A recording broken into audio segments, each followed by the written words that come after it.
Ladies and gentlemen, thank you for coming to the Not Good Enough for Netflix comedy special. Our first performer of the night is my brother Ben. Give it up for Ben and silence your cell phone. Woo! Woo! Yeah, welcome to the Chicken Wing Show. That's what this whole show is about, chicken wings. Telling you jokes today, and I'm gonna poop all over them. Hey. What do you give a sick lemon? What? A lemonade.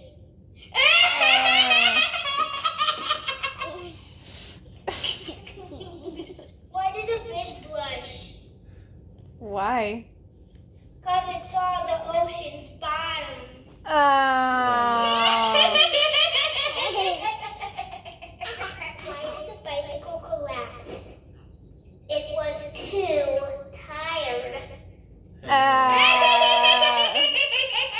Okay. Why is your ear folded That's over? part of the look. It's part of the comedy routine. Did you hear about the actor who fell through the floor bounce? It was just, floorboards. Oh my god. It was just a stage. I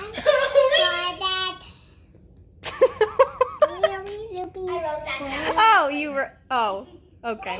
Eggs tell jokes. They'll crack each other up.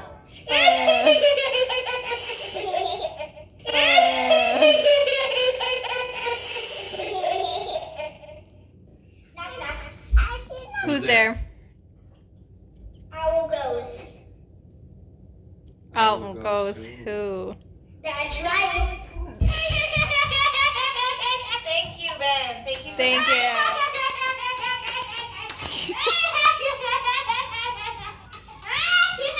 Okay, okay. Okay, now I can actually do my thing. Thank you all for coming tonight. Ben? Thank you all for coming tonight. That's good that you did that. Commitment is a thing that people do. When I was younger, I always wanted to be a comedian because I love making people laugh. It was like my favorite thing to do on the playground. I'd just be standing there and I'd be like, hey, you, come here. I'd be like, hey, Brooklyn, you got a joke for me? And I'd be like, yeah. Come here. If I were a playground aide, I would have thought they were selling something. You know, I'd say joke. And get this. I would say one word to make them laugh.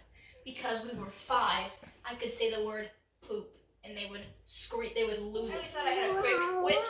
I would always respond back to something quickly, and I would always have a funny response. I'd just make a stupid joke about life and mental health, and everybody in my generation would just be like, "Oof, that's so true."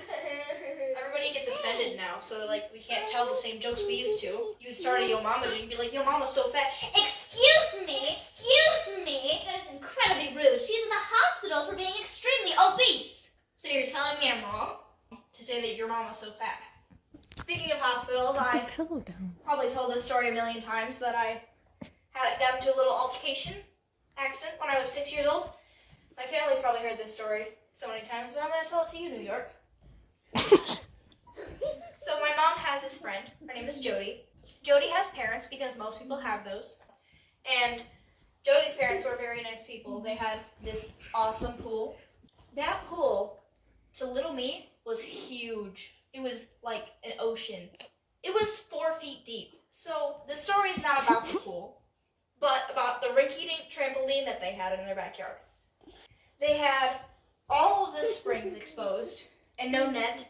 It looked like a death trap. I thought it was awesome. Moral of the story is you don't let clumsy children onto death traps. Also, eating without teeth is difficult. Yes, I knocked out teeth. I have some scars. But this is just...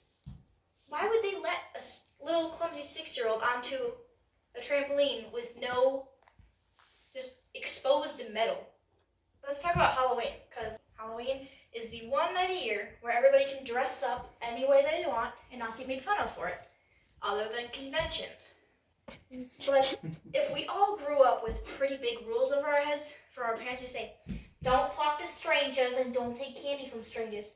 Okay, I'm 4, I'll follow these rules. You see a man in a white van and you're like, oh, no. And he's like, hey, come here.